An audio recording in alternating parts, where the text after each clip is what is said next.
तो इसमें मुझे क्या बताना है?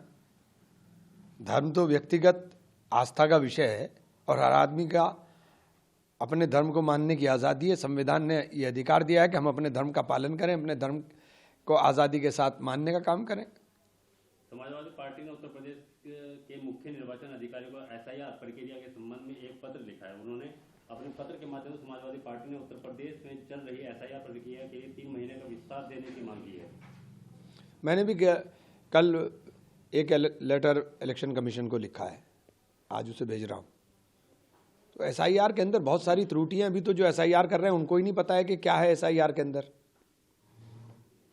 जमीयत उलेमा हिंद के जो अध्यक्ष हैं मौलाना असद मदनी, उनका जो बयान सामने आया उसका आप किस तरह देखते हैं कि मुसलमान न्यूयॉर्क का मेयर बन सकता है, लेकिन अगर भारत की बात करें तो यहाँ पर अगर चांसलर बनता है तो उसको जेल की हवा खानी पड़ती है। देखिए, मदनी साहब ने जो कहा है बहुत सोच समझ करके बोला है और ये बड़ा दुर्भाग्य है कि एक बहुत बड़ी कम्युनिटी को दबाने का प्रयास किया जा रहा है। और देश के अंदर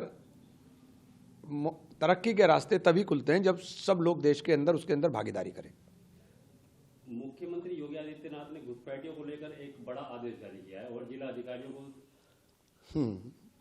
बहुत आदेश आप जारी कर रहे हैं, तो बताइए ना आपने कितने डिटेंशन कैंप के अंदर डाले, कितनों को आइडेंटिफाइड किया आपने? आप तो बार बार बोलते हो डेमोग्राफी चेंज हो रही है।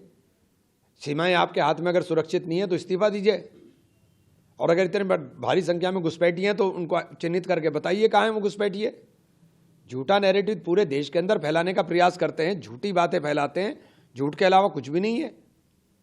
बीजेपी इंडिया ब्लॉक के गढ़ों में कम से कम 50,000 वोट काटने की कोशिश कर रही है, अखिलेश यादव ऐसा कहते हैं।